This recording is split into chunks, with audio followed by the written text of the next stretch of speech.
Hi, welcome to week 3. So this week we're going to be delving into what skills you have and how they can be turned into services. So the first assignment you will have for this week is our skills to services document.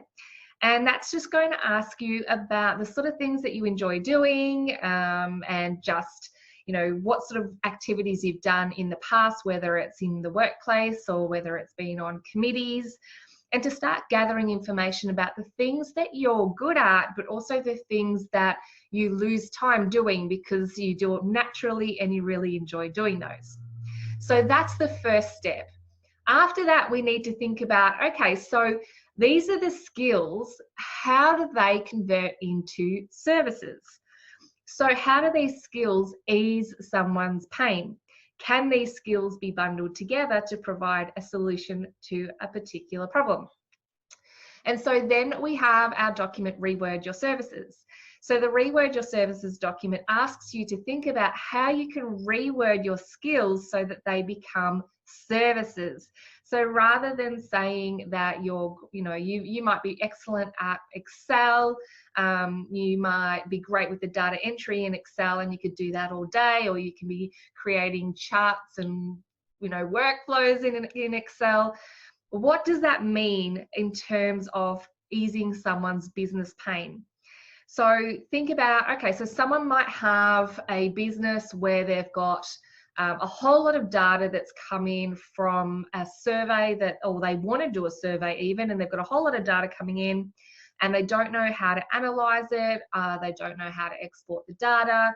So they might be able to, thanks to your skills, have the service whereby their data can be analyzed and exported to a report, so that they can actually make use of that data and start implementing strategies to respond to said data.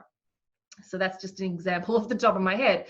You might find that you are a really good talker. You've got persuasion skills, you're positive, you can connect with people, you've got that empathy. Maybe those are your skills. What does that mean to your client? Does that mean that you would provide customer care services, so supporting their clients with follow-up phone calls or pre-appointment calls, checking in, following up to see what they want to be doing next? Maybe you want to be looking at providing sales calls, if that's you've got the gift of the gab.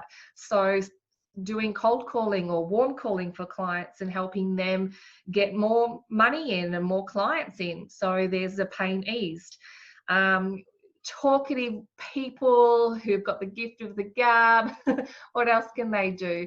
They're probably the ones that come to mind, in terms of customer care, supporting the client database, and also bringing in sales. So that's my thinking space. I look up there to think. I want you to think about what sort of skills you have, what you love doing, and how that can be turned into a solution for your client. I've also got the Love What You Do spreadsheet. So with that, I want you to write down all of the different activities that you do in your business now, or you're planning on doing, or that you've done in the past. And so that's in your first column. If you've been providing it as a service, what you would do in the next 2 columns is put down how much you charge out for that service, if applicable. And if so, how many hours per week or per month. You just be consistent with which one you pick, so that you can work out what value that particular activity is bringing to your business at the moment. If you're not offering it yet, don't worry about those 2 columns. And then the next 4 columns, I want you to come up with adjectives at the top. You can use the ones that I've provided, or you can change them to words that resonate more with you, but they need to be positive words. So words that to describe how that activity makes you feel. Now, so you might have, doing PowerPoint presentations, and they make you feel really inspired and creative and invigorated and productive. And you'd give them 5 out of 5 for each of those descriptions. And so that would score a total of 20. And you'd give those scores for each and every activity. And then at the end, you'll be able to sort them according to which activity sort of floats your boat the most versus which ones don't.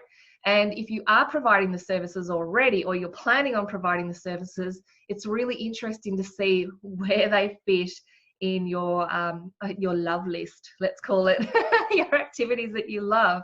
It's tough to run a business, so it's good to focus on things that come naturally to you and that you enjoy. The catch with that is don't price it, and we'll talk about pricing down the track, but don't price it according to how easy it is for you, because what's easy for you is not necessarily easy for other people, and it's still going to solve someone's pain, which is worth something. Okay, so you've got 3 sheets there that you need to work through for your assessment or your assignment this week, and I'll see you on Wednesday.